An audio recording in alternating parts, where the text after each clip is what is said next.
The 90s gave us a ton of games to play, but how many of those games did you beat the entire way through? Hey everyone, welcome to 90s Nostalgia.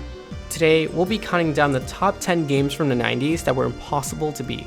If you enjoyed this video, make sure to leave a like, subscribe to 90s Nostalgia, and hit the bell icon so you never miss any of our countdowns regarding everything 90s. That being said, let's get started. Number 10. Rystar. A Sega IP that isn't the world's famous blue hedgehog. Rystar takes a bit of a different approach. As the company kept trying to innovate with ideas for gaming mascots, Rystar came out of that as a result, hoping to catch the attention of many young players with its unique design. However, the game was brutally difficult, especially for younger players, resulting in many of them to turn the game off. That's not the reaction many developers want. Number 9. Super RType. Rail shooters can either make it or break it for some people, and according to many, it wasn't a very pleasant experience. While it can be fun overall, it becomes unbearably challenging depending on who you are. We're going to guess that newcomers to the genre may have a harder time than those who've played similar games prior. But given the history of these sorts of games, we can easily justify those complaints, as it's common to see a high amount of enemies on the screen at once, which often results in having to move around to avoid tons of projectiles. Number 8. Super Mario Bros. The Lost Levels. You may have played Super Mario Bros., but have you played through the Lost Levels yet? If the main game's levels weren't challenging enough, the Lost Levels will definitely give you a real taste of difficulty and will surely make you reconsider playing this extension of the main game. If you're still considering trying this out, we wish you luck. You might really need it. If you're looking for a more modern take on difficult Mario levels that you can play right now, try out the extreme levels in Super Mario Maker 2 for the Nintendo Switch. You won't regret it. Maybe. Number 7.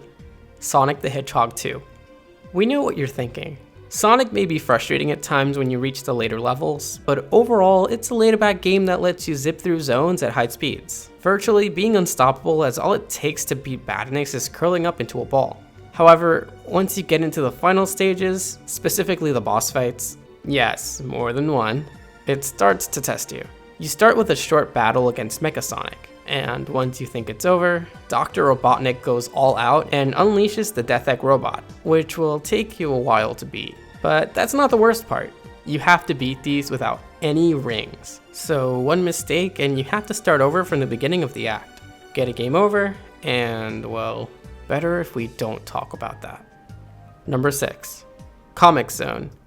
When many heard about Comic Zone, people were overly excited, as the premise has the player enter the comic book world to beat up evildoers from panel to panel. But very quickly, this game proved to be intensely difficult for players, and went the opposite direction of what beat-em-ups usually do, which is to make the player feel more powerful than their foes, rather than extremely vulnerable more often than usual. Cool premise, but very uncool experience if you hate losing a lot. Number 5. Time Crisis.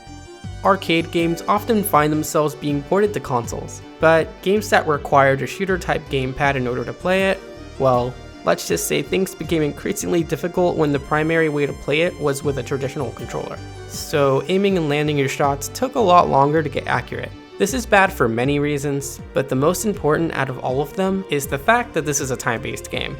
So killing enemies as fast as possible is the main objective. You can start to see why this game became a lot more difficult to beat after its initial port.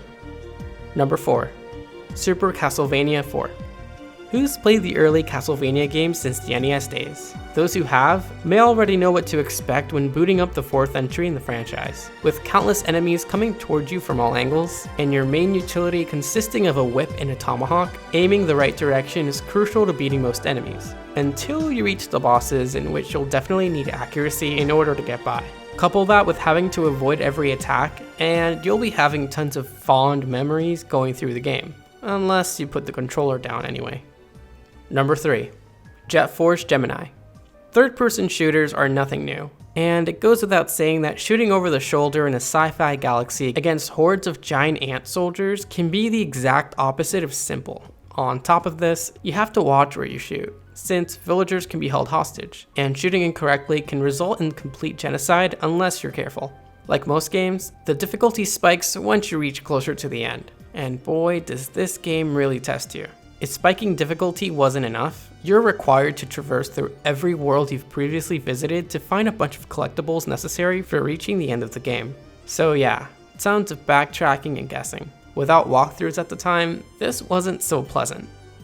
Number 2. Crash Bandicoot.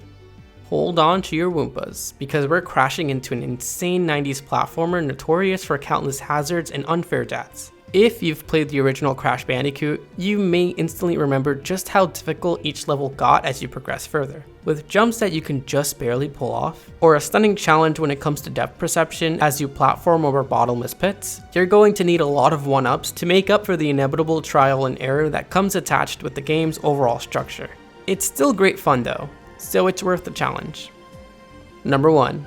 Mega Man 4.